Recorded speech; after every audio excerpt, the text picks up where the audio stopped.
والله فرحت لما شفت التوسان، افتكرتها دي الفئة الأولى اللي هو كان التوكيل أعلن عنها، اللي كانت هتبقى ب1,650,000.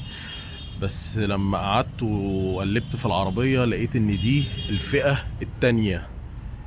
عايز برضو إيه أوريها لكم كده.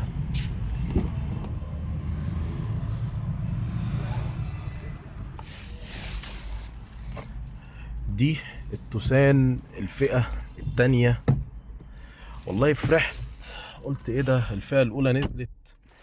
مع ان الفئة الاولى موجودة بس ما انتشرتش قوي، او ممكن يكون التوكيل ما ضخش منها كميات كبيرة. بس انا قلت اوريكم كده التوسان الفئة التانية وشكلها عامل ازاي. بصوا بيجي بالفتيس العادي، مش الزراير.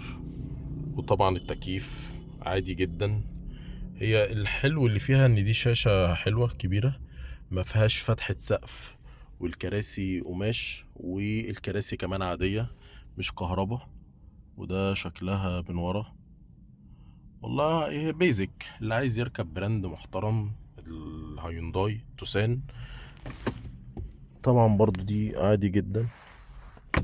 قلت كده اوريكم التوسان الفئة التانية عاملة ازاي. طبعا الطارة شكلها عادي جدا. بس اللي عايز التوسان الفئة التانية موجودة، وتستاهل ان انت تنزل تبص عليها. عربية اس يو في مشهورة جدا في السوق. وده شكل المقبض، تحكم السنتر لوك، والمرايات مرايات كهرباء. بس قلت اوريكم التوسان الفئة التانية عاملة ازاي من جوه، عشان في كذا حد قال لي عايز يبص عليها من جوه يعني. فاعمل لي بقى لايك وفولو وشير في برنامج الطارة مع معتز هشام. اوعى التوسان الفئة التانية، واوعى دي مش معناه انك ما تشتريش العربية. انزل بص عليها لو انت فعلا عايز عربية مشهورة في السوق والريسيل بتاعها حلو قوي. الطارة دي اول ما نزلت عجبتني. اوعى التوسان.